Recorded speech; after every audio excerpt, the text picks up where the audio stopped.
여호수아서 2장 8절에서 14절 말씀이 되겠습니다. 하나님의 말씀을 경청하여 주십시오. 또 그들이 눕기 전에 라합이 지붕에 올라가서 그들에게 이르러 말하되 여호와께서 이 땅을 너희에게 주신 줄을 내가 아노라. 우리가 너희를 심히 두려워하고 이 땅 주민들이 다 너희 앞에서 간담이 녹나니 이는 너희가 애굽에서 나올 때에 여호와께서 너희 앞에서 홍해물을 마르게 하신 일과 너희가 요단 저쪽에 있는 아모리 사람의 두 왕 시온과 옥에게 행한 일 곧 그들을 전멸시킨 일을 우리가 들었음이니라. 우리가 듣자 곧 마음이 녹았고 너희로 말미암아 사람이 정신을 잃었나니 너희의 하나님 여호와는 위로는 하늘에서도 아래로는 땅에서도 하나님이시니라. 그러므로 이제 청하노니 내가 너희를 선대하였은즉 너희도 내 아버지의 집을 선대하도록 여호와로 내게 맹세하고 내게 증표를 내라. 그리고 나의 부모와 나의 남녀 형제와 그들에게 속한 모든 사람을 살려주어 우리 목숨을 죽음에서 건져내라. 그 사람들이 그에게 이르되 내가 우리의 이 일을 누설하지 아니하면 우리의 목숨으로 너희를 대신할 것이요 여호와께서 우리에게 이 땅을 주실 때에는 인자하고 진실하게 너를 대우하리라. 아멘. 주신 말씀을 위해서 잠시 기도하겠습니다. 하나님 아버지, 이 시간 세상에 속한 모든 것들을 십자가 앞에 내어놓고 오직 주의 말씀 앞에 섭니다. 주님의 말씀만이 선포되어지게 하시고 부족한 사람의 죄와 허물들은 십자가 보혈로 온전히 덮어 주옵소서. 주님의 말씀이 우리 심령 속에 새겨지게 하시고 다시 한번 일어나 주와 함께 동행할 새날을 우리에게 허락하여 주옵소서. 모든 것을 감사드리며 예수님의 이름으로 기도드립니다. 아멘.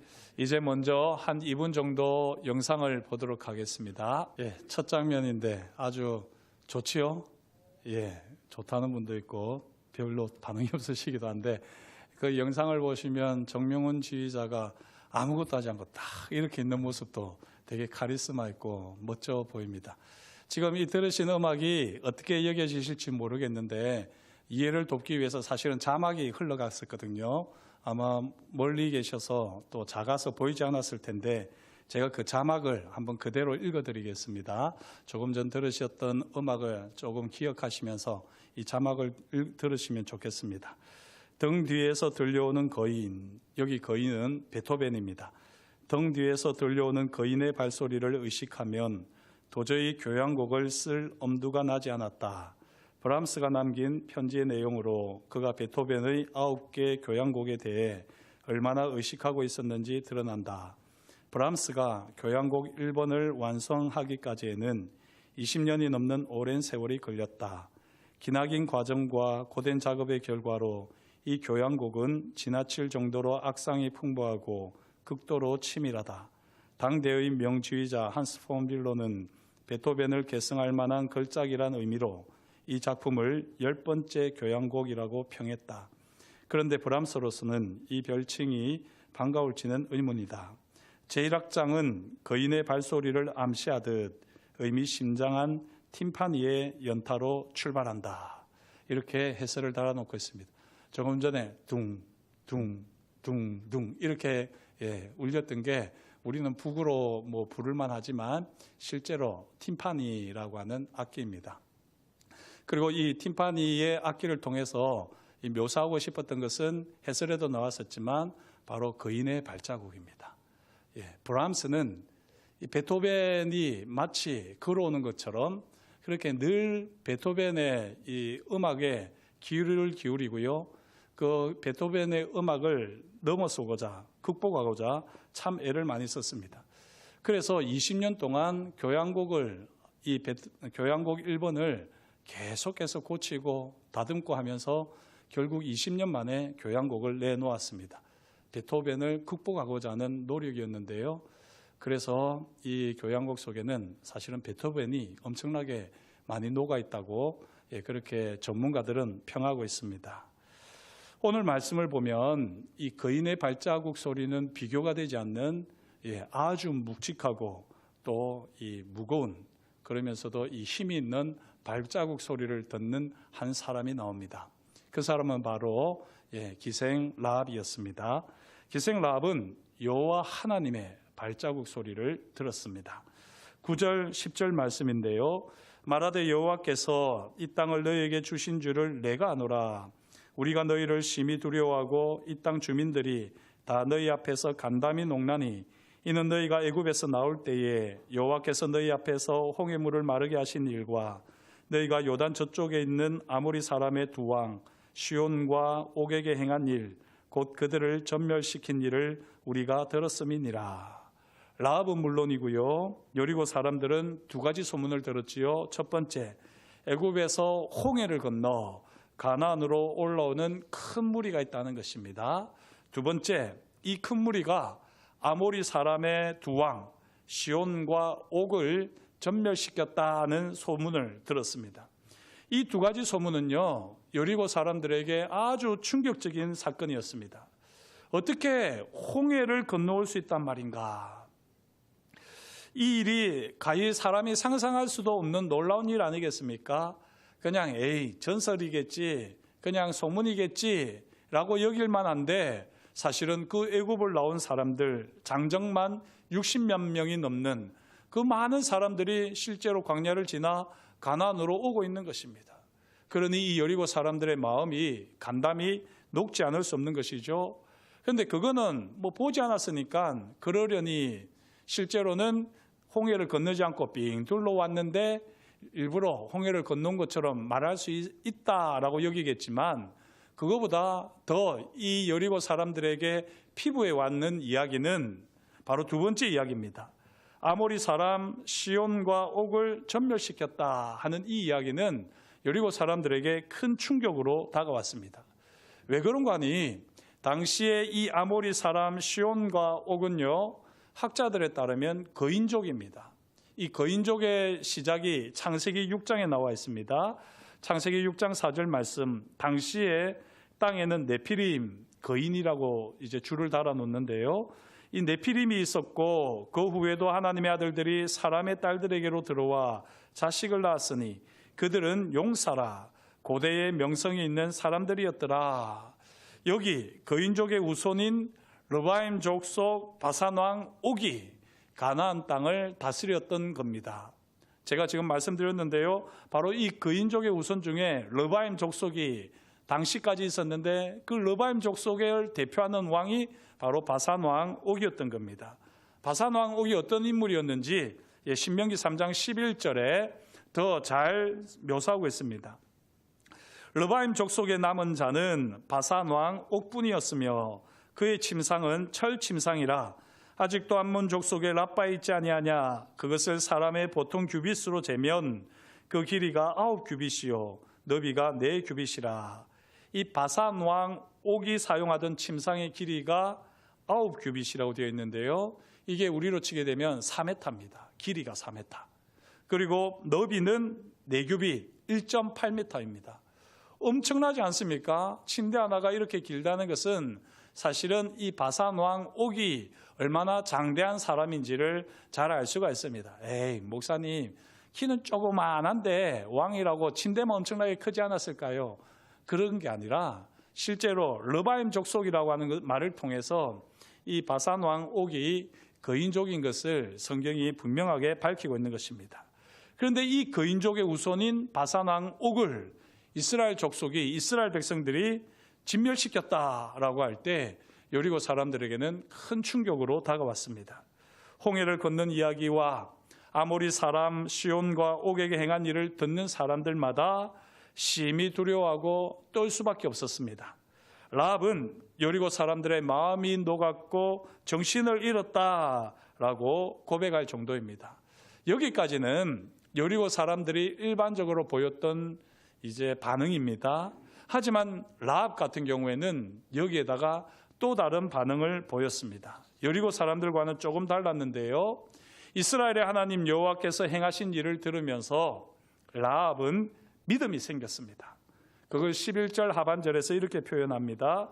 너희의 하나님 여호와는 위로는 하늘에서도 아래로는 땅에서도 하나님이시니라 라고 라합이 고백을 하는 겁니다. 홍해를 건너는 소문을 들으면서 이스라엘의 하나님은 하늘을 다스리시는 하나님이시구나 라는 것을 라합은 깨달았던 겁니다.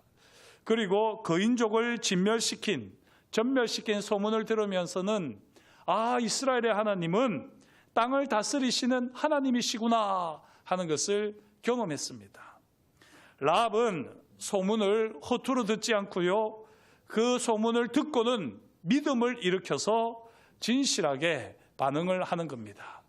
사랑하는 성도 여러분, 지금 이 시간 우리가 말씀을 듣는데 이 말씀을 그냥 대충 듣지 마시고 살아계신 하나님의 음성으로 들으시기를 축복합니다. 진실하게 하나도 놓치지 않겠다, 믿음을 일으켜서 그렇게 말씀을 들을 때에 이 말씀이 살아있는 말씀으로, 능력 있는 말씀으로 우리에게 경험되어질 줄 믿습니다. 이렇게 라합이 소문을 듣고 그 소문을 통해서 믿음을 일으켰을 때에 그 어느 때쯤 이스라엘의 두 정탐꾼이 기생 라합의 집으로 오게 됩니다.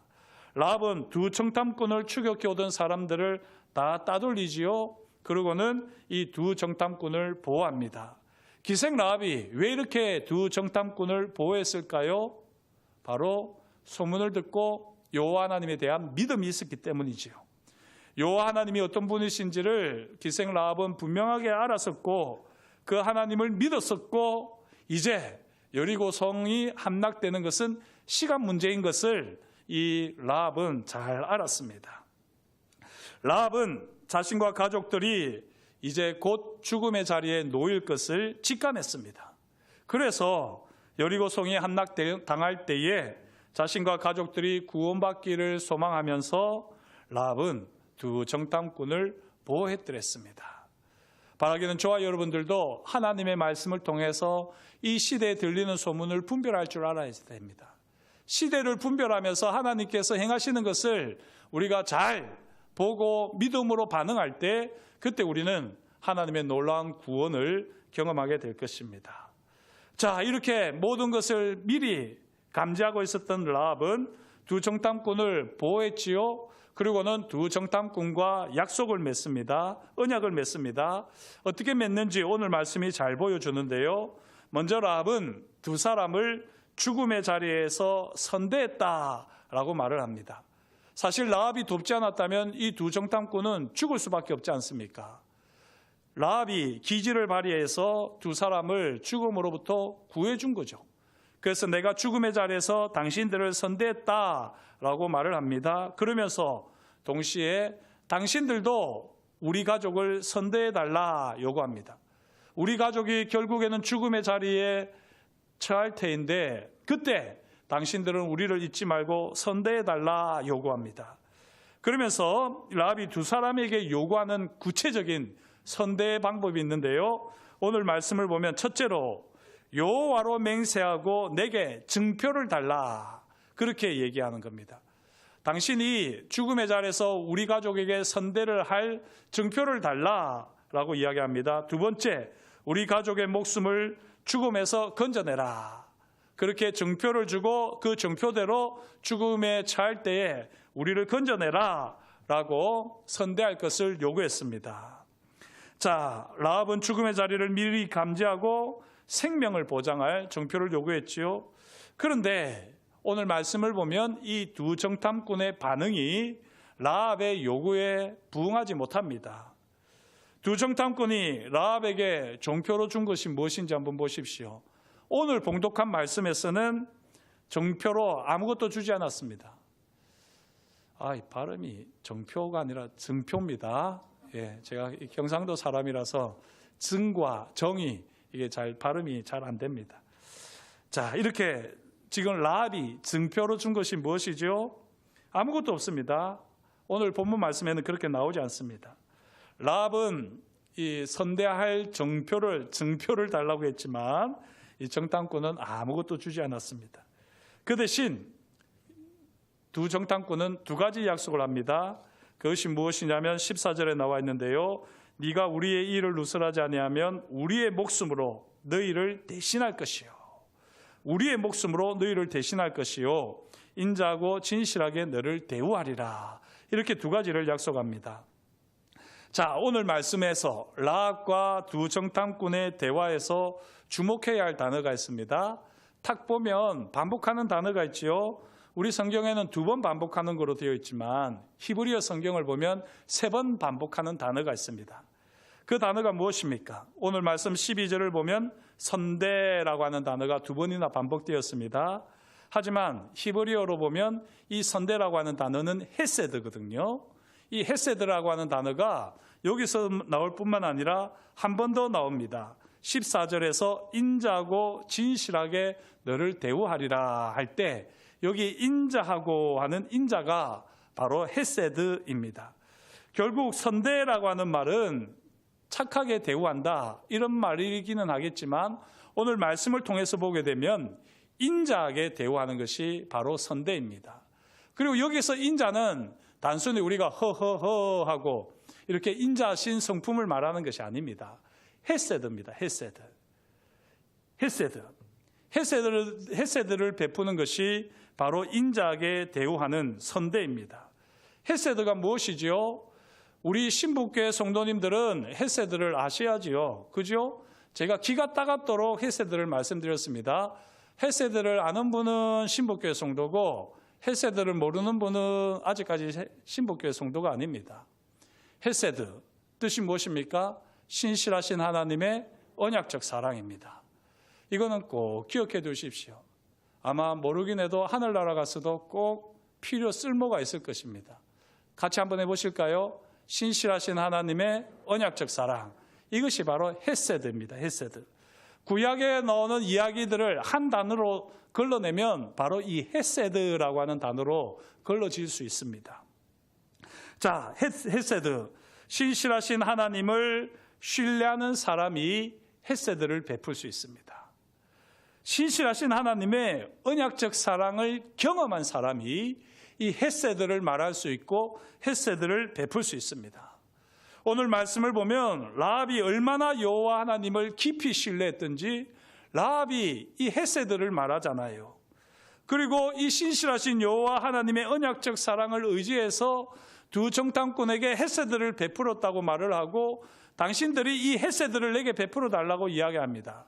그리고 두 정탐꾼도 그래 우리가 당신에게 나중에 헤세드를 베풀겠다라고 약속을 하는 겁니다.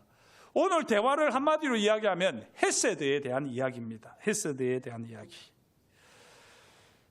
오늘 말씀을 통해서 저와 여러분들이 이 헤세드가 무엇인지를 더 확실하게 구체적으로 알 수 있기를 소망합니다.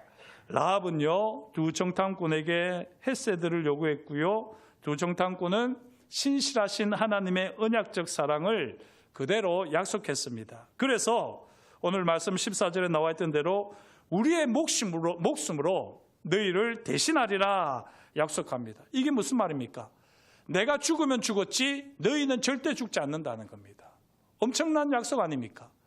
너희가 죽을 것 같으면 내가 대신 죽겠다라고 하는 겁니다. 그런데 이게 바로 헤세드입니다. 헤세드. 여기 뭐가 녹아있는 것 같지요? 눈치가 딱 나오지요? 대신 죽는 게 헤세드의 절정이라는 것을 알 수가 있습니다. 그리고 이 두 정탐꾼이 뭐라고 이야기합니까? 여호와께서 우리에게 이 땅을 주실 때에 인자하고 진실하게 너를 대하리라. 헤세드를 너에게 베풀겠다라고 약속을 합니다. 자, 제가 이렇게 헤세드를 강조했지만요. 라합이 두 정탐꾼에게 요구한 것은 무엇이었습니까? 증표였습니다. 증표. 손에 잡히는 구체적인 증거를 달라고 했어요. 증표를 달라고 했어요. 그런데 두 정탐꾼은 증표를 주지 않고요. 다만 두 가지를 약속을 했습니다. 그것이 바로 헤세드에 대한 약속이지요. 목숨으로 너희를 대신하고 헤세드를 베풀겠다. 헤세드의 약속만 주었던 것입니다. 만약에 제가 라합 같으면 아니 내가 지금 증표를 달라잖아요. 내게 확실한 증거를 달라니까요. 내가 손에 붙들고 있을 증거를 그렇게 따졌을 것 같아요. 그런데 이 라합은 얼마나 위대한 여인이었든지 믿음의 여인이었든지 이 두 정탐꾼이 증표를 주지 않고 헤세드를 약속하는데 그걸 그대로 받아들입니다. 여기에 정말 위대함이 있는 것 아니겠습니까? 사랑하는 성도 여러분, 신앙생활 하다가 구체적인 증표를 구하는 것 잘하는 겁니다. 지혜입니다. 하지만 하나님께서 때로는 우리에게 구체적인 증표를 주시지 않고 말씀으로 약속하실 때가 있습니다. 그럴 때 의심하지 마십시오. 믿음을 일으키셔서 하나님의 신실하신 언약적 사랑을 의지해서 하나님이 반드시 성취하실 줄 믿고 그 약속을 붙들면 하나님께서 놀라운 역사를 일으켜 주실 줄 믿습니다. 이 라합은 증표를 구했지만 두 정탐꾼은 헤세드, 약속을 줬습니다. 그런데 라합이 그걸 그대로 받아들였어요. 그리고는 두 사람이 도망을 잘 갈 수 있도록 창문을 열고 굵은 줄을 달아내려 주었습니다. 굵은 줄을 달아내려 주었습니다. 15절에 보면 이 줄을 헤벨이라고 쓰고 있는데요. 이 헤벨이라고 하는 히브리어는 꼬아 만든 밧줄입니다. 아주 굵은 줄. 창문을 내려올 때 그 두 사람이 매달려도 끊어지지 않는 아주 굵은 밧줄을 라합이 두 사람에게 제공했습니다. 이때 두 정탐꾼이 감동을 받은 것 같아요. 그 줄을 보고는. 아마 저 같으면 줄은 고사하고 계속 증표를 구했을 것 같아요. 죽기까지는 이 집을 떠나지 못한다. 반드시 내게 손에 잡히는 증표를 줘야지 된다. 내가 뭘 믿고 당신들 그냥 내보내겠느냐 라고 하면서 계속 증표를 구했을 것 같아요. 그런데 라합은 그 말을 믿고는 바로 그들이 도망갈 수 있도록 굵은 밧줄을 내려줬거든요. 그 라합의 이 성품을 보고 헤세드를 붙드는 이 신앙을 보고는 두 정탐꾼이 감동을 받고 자기들이 줄 수 있는 붉은 줄을 줍니다. 여기 붉은 줄을 줬다고 되어 있는데 18절에 나와 있는 이 줄은 사실은 후트라고 하는 단어인데요. 앞에서 15절에 나와 있는 헤벨이라고 하는 단어와는 완전히 다릅니다. 15절의 줄은 굵은 밧줄이었습니다. 두 사람이 대롱대롱 물려도 잡고 있어도 끊어지지 않는 밧줄이었는데 이 18절의 줄은 사실은 줄이 아니라 실입니다. 실. 아주 가느다란 실입니다. 대조를 이루고 있죠. 이게 느껴지시고 보여야지 되는 겁니다.